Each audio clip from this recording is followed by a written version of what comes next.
Welcome to the Genius Factory. Enjoy the video. In this video, I will explain how to replace a starter on a Ford Expedition.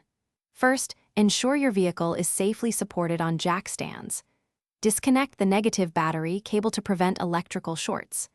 Next, locate the starter motor, usually found on the passenger side, near the transmission. Having the right tools, such as a ratchet, various sockets, and extensions, will make this job much smoother and quicker for you. Once you've located the starter, you'll need to disconnect its electrical connections. There's usually a main power cable and a smaller solenoid wire. Use the correct size wrench or socket to loosen these. After the wires are off, remove the 2 or 3 mounting bolts holding the starter in place. These can be tight, so a breaker bar might be helpful. Then, carefully pull the old starter out. Hey everyone, if you're finding this guide useful, please hit that like button and subscribe for more helpful videos.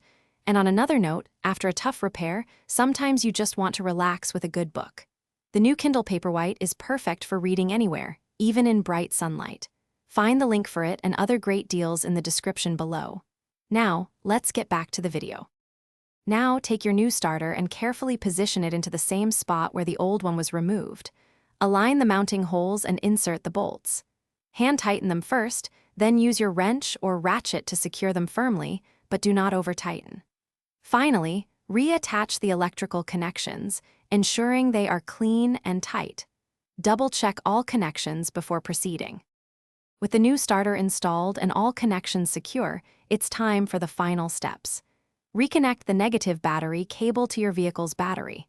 Before starting, do a quick visual inspection to ensure no tools are left in the engine bay. Then, attempt to start your Expedition. Listen for a strong, consistent crank and ensure the engine fires up smoothly. If it does, you've successfully replaced your starter. Thanks for watching. If you found this helpful, don't forget to like and subscribe.